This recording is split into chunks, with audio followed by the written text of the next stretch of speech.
പിതാവിൻ്റെയും പുത്രൻ്റെയും പരിശുദ്ധാത്മാവിൻ്റെയും നാമത്തിൽ ആമേൻ. ദിവ്യകാനീശോയിൽ ഏറ്റവും സ്നേഹമുള്ളവരെ, എനിക്ക് 10-25 വർഷമായി നന്നായി പരിചയമുണ്ടായിരുന്നൊരു കുടുംബം. ആ കുടുംബം ഇപ്പോൾ ജീവിക്കുക കേരളത്തിന് പുറത്താണ്. ആ കുടുംബത്തിലെ 5-8 വർഷങ്ങൾക്ക് മുമ്പ് വിവാഹിതയായ ഒരു മകൾക്ക് കല്യാണം കഴിച്ചു, കുഞ്ഞുങ്ങളുണ്ട്. ആ മകൾക്ക് പെട്ടെന്നൊരു രോഗം വന്നു.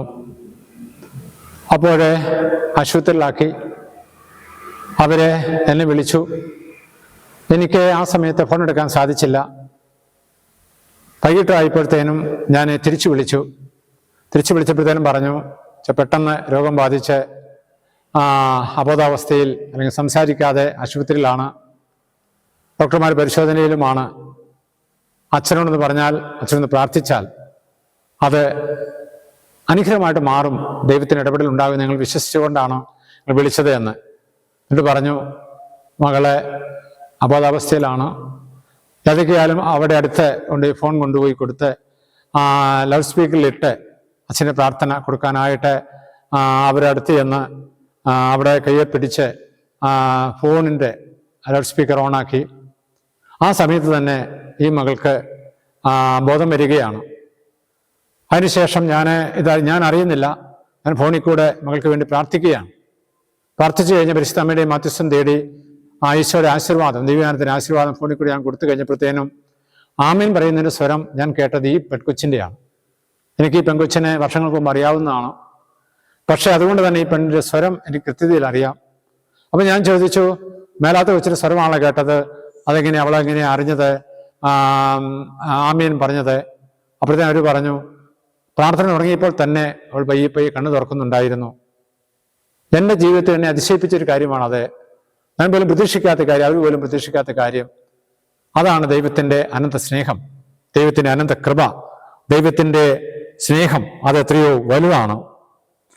മത്തായിയുടെ സുവിശേഷം 5-48 തിരുവചനം പറയുന്നു, അതുകൊണ്ട് നിങ്ങൾ സർവ്വസ്ഥനായ പിതാവ് പരിപൂർണനായിരിക്കുന്ന പോലെ നിങ്ങളും പരിപൂർണരാകുവിൻ.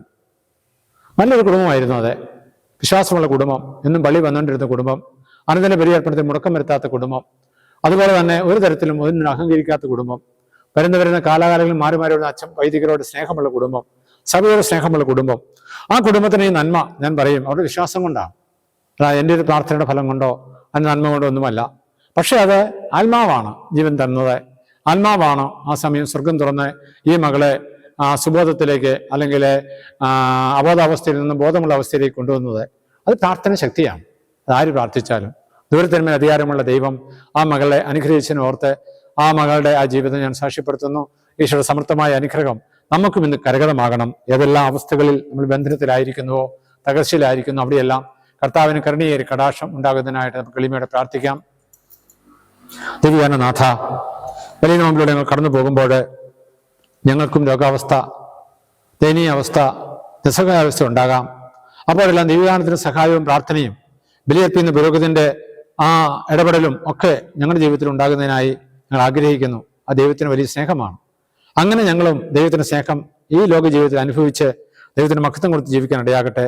ആശീർവദിക്കണമേ നാഥ, അനുഗ്രഹിക്കണമേ നാഥ.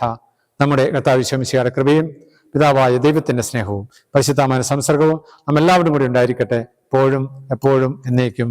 ആമേൻ.